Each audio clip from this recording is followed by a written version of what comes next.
علیک یا سیدی یا حبیب اللہ، الصلاۃ والسلام علیک یا سیدی یا مکین قلوب المؤمنین، الصلاۃ والسلام علیک یا سیدی یا رحمۃ للعالمین۔ بتوفیقات باری تعالی ماہ رمضان المبارک کے عشرہ رحمت میں نوازشات و عنایات کے جھرمٹ میں اور آپ نماز عصر کی ادائیگی کے بعد درس حدیث سماعت کرنے کی سعادت حاصل کر رہے ہیں۔ اللہ پاک ہم سب کو قرآن و سنت کا فہم نصیب فرمائے، اس کے ابلاغ اور اس کی تبلیغ کی توفیق نصیب فرمائے۔ نبی کریم رؤوف الرحیم جان عالم رسالت مآب صلی اللہ علیہ وسلم کی زندگی ہم سب کے لیے بہترین رول ماڈل ہے، اسوہ طیبہ اور اسوہ حیات ہے۔ آج ہم نبی کریم صلی اللہ علیہ وسلم کی خوش طبی کے حوالے سے کچھ احادیث سماعت کرنے کی سعادت حاصل کر رہے ہیں۔ کسی شخص سے ایسا مذاق کرنا جس سے اس کو تکلیف پہنچے یا اس کو ذلیل اور رسوا کرنا مقصود ہو تو یہ شریعت میں حرام ہے، جبکہ ایسا مذاق جس سے مخاطب خوش ہو جائے یہ شریعت اسلامیہ میں جائز ہے، جس سے خوش طبی اور خوش مزاجی بھی کہا جاتا ہے۔ کبھی کبھی خوش طبی کرنا نبی کریم صلی اللہ علیہ وسلم کی سنت مبارکہ بھی ہے۔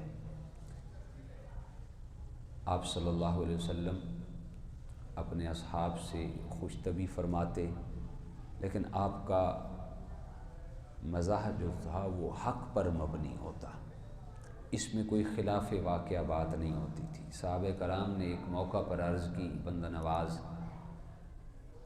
اس کو امام ترمذی نے سنن ترمذی کے اندر حدیث نمبر 1990 پر کوٹ کیا ہے۔ حضور علیہ السلام کے صحابہ نے عرض کی، یا رسول اللہ صلی اللہ علیہ وسلم، آپ ہمارے ساتھ خوش طبی فرماتے ہیں۔ آپ صلی اللہ علیہ وسلم نے ارشاد فرمایا، انی لا اقول الا حقا۔ حضور علیہ السلام نے فرمایا، میں خوش طبی کرتا ہوں لیکن میرے منہ سے حق کے علاوہ کچھ نہیں نکلتا۔ یعنی صحابہ کا یہ کہنے کا مطلب یہ تھا کہ آپ اللہ کے نبی ہو کر بھی خوش طبی فرماتے ہیں، مزاح کرتے ہیں۔ تو اس کے جواب میں حضور علیہ السلام نے ارشاد فرمایا، میں خوش طبی کرتا ہوں لیکن میرے منہ سے حق کے علاوہ کبھی کچھ نہیں نکلتا۔ حضرت انس روایت کرتے ہیں، یہ ترمذی کی حدیث ہے اور حدیث نمبر 1991 ہے۔ حضرت انس کہتے ہیں کہ ایک شخص حضور علیہ السلام کی بارگاہ میں حاضر ہوا اور اس نے آ کر حضور علیہ السلام سے سواری کے لیے اونٹ مانگا، تو حضور علیہ السلام نے ارشاد فرمایا، انی حاملک علی ولد الناقہ، فرمایا میں تمہیں اونٹنی نہیں دوں گا، میں تمہیں اونٹنی کے بچے پر سوار کروں گا، میں تمہیں اونٹنی کے بچے پر سوار کروں گا۔ اس شخص نے عرض کی، میں اونٹنی کے بچے کا کیا کروں گا، میں تو اونٹ مانگ رہا تھا جو میرے کام میں بھی آتا، میری حاجت پوری کرتا، آپ اونٹنی کا بچہ دے رہے ہیں، میں اونٹنی کے بچے کا کیا کروں گا۔ آپ صلی اللہ علیہ وسلم نے فرمایا، وَهَلْ تَلِدُ الْإِبْلَ إِلَّا النُّوقَ، فرمایا ہر اونٹ اونٹنی کا بچہ ہی ہوتا ہے، ہر اونٹ اونٹنی کا بچہ ہی ہوتا ہے۔ اصطلاح میں اونٹنی کا بچہ چھوٹے اونٹ کو کہتے ہیں جو سواری کے قابل نہیں ہوتا۔ وہ صاحب بھی یہی سمجھے کہ حضور مجھے چھوٹا سا اونٹنی کا بچہ دیں گے، لیکن حضور علیہ السلام کی مراد یہ تھی کہ اونٹ بڑا ہو کر بھی اونٹنی کا بچہ ہی رہتا ہے، چاہے جتنا بڑا ہو جائے، کسی اور جانور کا وہ بچہ نہیں بن پاتا۔ نبی کریم کی خوش طبی کا عالم یہ تھا کہ ایک مرتبہ آپ کی بارگاہ میں ایک بوڑھی عورت حاضر خدمت ہوئی، عرض کی، یہ حدیث پاک جو میں ابھی آپ کے گوش گزار کر رہا ہوں شرح السنہ کے اندر کتاب البر والصلہ حدیث نمبر 3606، حضور کی بارگاہ میں ایک بوڑھی خاتون حاضر خدمت ہوئی، عرض کی، یا رسول اللہ آپ دعا کریں میرا اللہ مجھے جنت عطا فرمائے۔ حضور جان عالم رسالت مآب صلی اللہ علیہ وسلم نے ارشاد فرمایا، ان الجنت لا يدخلها عجوز، فرمایا کوئی بوڑھی عورت جنت میں نہیں جائے گی۔ اس نے سنا تو پریشان ہو گئی، اور روتے ہوئے کہنے لگی تو پھر ان کا کیا بنے گا؟ اتنی تعداد میں بوڑھے لوگ ہیں، بوڑھی خواتین ہیں، ان کا کیا بنے گا؟ آقا میں تو آپ سے جنت مانگنے آئی تھی، دعا کروانے آئی تھی، آپ نے یہ فرما دیا کہ بوڑھے جنت میں نہیں جائیں گے، پھر ان کا کیا بنے گا؟ تو رسالت مآب صلی اللہ علیہ وسلم نے ارشاد فرمایا اسے بتاؤ، یعنی 7 صحابہ جو تھے انہیں مخاطب کر کے حضور نے فرمایا اسے بتاؤ کہ میری مراد یہ تھی کہ کوئی عورت بڑھاپے کی حالت میں جنت میں نہیں جائے گی، بلکہ اسے کنواری عورت کی مثل بنا کر جنت میں بھیجا جائے گا۔ کیا اس نے قرآن نہیں پڑھا؟ پھر حضور نے خود مخاطب کر کے فرمایا کیا اس عورت نے قرآن نہیں پڑھا؟ اللہ ارشاد فرماتا ہے انا انشأناہن انشاء فجعلناہن ابکارا، ہم نے انہیں خاص طور پر بنایا ہے اور ہم نے انہیں کنواریاں بنایا ہے۔ یعنی جنت میں جتنے لوگ بھی جائیں گے اور حضور کی ساری امت جائے گی انشاءاللہ الرحمن، تو وہ کنوارے بن کے جائیں گے، یعنی 33 سے 34 سال کی عمر ہوگی سب کی۔ یہ حضور علیہ السلام کا مزاج گرامی تھا۔ حضرت انس کو بچپن میں نبی کریم صلی اللہ علیہ وسلم کی خدمت کا شرف نصیب ہوا۔ آپ نے سن رکھا ہے 10 سال حضور علیہ السلام کی خدمت کی حضرت انس بن مالک رضی اللہ تعالیٰ عنہ۔ بعض دفعہ آپ انہیں مزاح بھی فرماتے، حضور جان عالم صلی اللہ علیہ وسلم حضرت انس سے مزاح فرماتے، کبھی پیار میں کہتے یا ذل اذنین، اے 2 کانوں والے۔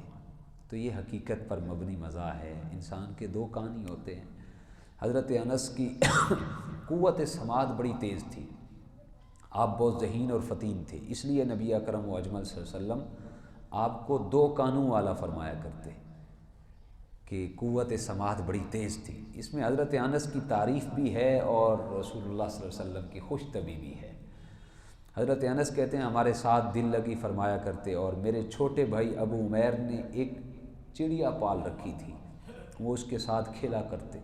چڑیا مر گئی تو آپ صلی اللہ علیہ وسلم ان سے دل لگی کرنے لگے اور فرمانے لگے یا ابا عمیر ما فعل النعیر، اے ابو عمیر تیری نعیر نامی چڑیا کو کیا ہو گیا ہے؟ یعنی حضور علیہ السلام کا یہ حسن تھا، آپ کی سیرت کا یہ حسن تھا کہ اللہ کے نبی امام الانبیاء رسول کائنات بادشاہوں کے بادشاہ ہو کر بھی حضور علیہ السلام ہر چھوٹی سے چھوٹی چیز سے لے کر بڑی سے بڑی چیز کو حضور علیہ السلام ڈسکس فرماتے۔ حضرت سلمان فارسی کہتے ہیں کہ حضور علیہ السلام کی مجلس سے جب ہم نکل کر باہر جاتے تو لوگ ہم سے تنزیہ پوچھتے کہ آج تمہارے نبی کی مجلس کا عنوان کیا تھا؟ تو ایک دن میں نے کہا کہ آج ہمیں اللہ کے نبی نے استنجا کرنے کا طریقہ سکھایا ہے۔ تو سامنے والا کہنے لگا کہ اب بس یہی کام رہ گیا تھا؟ تو حضرت سلیمان فارسی فرمانے لگے عقل کے اندھے تمہیں یہ تو پتہ نہیں، کبھی میرے مصطفیٰ کا دریائے رحمت موج میں ہوتا ہے، کبھی حضور استاد بن کر شاگردوں کی تربیت کرتے ہیں، کبھی بندہ نواز نبی بن کر امت کی تربیت کرتے ہیں، اور کبھی جان عالم صلی اللہ علیہ وسلم باپ بن کر اولاد کی تربیت کرتے ہیں، اور کبھی حضور جان عالم صلی اللہ علیہ وسلم شوہر بن کر بیوی کی تربیت کرتے ہیں، اور کبھی حضور علیہ السلام مصلح بن کر کائنات عالم کی اصلاح کرتے ہیں۔ یہ حضور علیہ السلام کی زندگی کا تو عمومی طور پر ہم یہ نفاست میں سمجھتے ہیں کہ بڑا نفیس مزاج ہے، کبھی مزاح نہیں کرتا، ہم اس کو بڑا نفیس مزاج کہتے ہیں، جو ہنسنے کا نام ہی نہ لیتا ہو، جس کے منہ پر ہمیشہ 12 ہی بجے ہوئے ہوں، کہتے ہیں بڑا نفیس مزاج ہے، عام طور پر لوگوں سے گھلتا ملتا نہیں۔ یہ نفیس مزاجی نہیں، یہ لطافت نہیں ہے۔ حضور جان عالم صلی اللہ علیہ وسلم سے بڑھ کر لطیف کون ہو سکتا ہے؟ حضور سے بڑھ کر مزاج شناس کون ہو سکتا ہے؟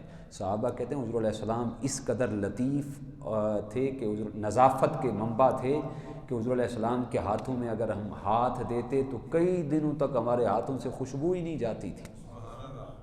ایسے حضور کے ہاتھ جب ہم ہاتھوں میں دیتے تو نرم ملائم اور اتنے ٹھنڈے جیسے برف سے نکل کر آئے ہوں، یعنی حضور علیہ السلام۔ تو یہ حضور علیہ السلام کا انداز طرز معاشرت تھا کہ حضور علیہ السلام نبی بن کر بھی امت کی تربیت کرتے، باپ بن کر بھی تربیت کرتے، اور پھر حضور علیہ السلام کائنات عالم کے سب سے بڑے سٹیٹس پر براجمان ہو کر بھی حضور علیہ السلام کی طبیعت میں، مزاج مبارک میں، مزاح بھی تھا اور شستگی ہی شستگی تھی، الفاظوں کا جو بندھن تھا وہ منہ لینے والا تھا، اور مٹھاس اتنی تھی کہ اپنے تو اپنے بیگانے بھی حضور کے کلمات طیبات سن کر کلمہ پڑھ کر دائرہ اسلام میں داخل ہو جاتے۔ تو میرا خیال ہے معاشرے کی تشکیل کے لیے کسی ایک اسپیکٹ میں جا کر ہم بات کریں تو یہ ٹھیک نہیں ہے۔ ہم حضور علیہ السلام کے ہر پہلو، ہر اسپیکٹ ہمارے لیے رول ماڈل ہے، ہمارے لیے اسوہ حیات ہے، دستور العمل ہے، زندگی گزارنے کا سلیقہ ہے۔ اس پہ چل کر ہی ہم اپنی زندگی کو سنوار سکتے ہیں، اپنے علاقے کو بہتری کی جانب گامزن کر سکتے ہیں، معاشرے کی تشکیل میں اہم کردار ادا کر سکتے ہیں۔ اللہ ہم سب کو توفیقات عمل نصیب فرمائے۔ وآخر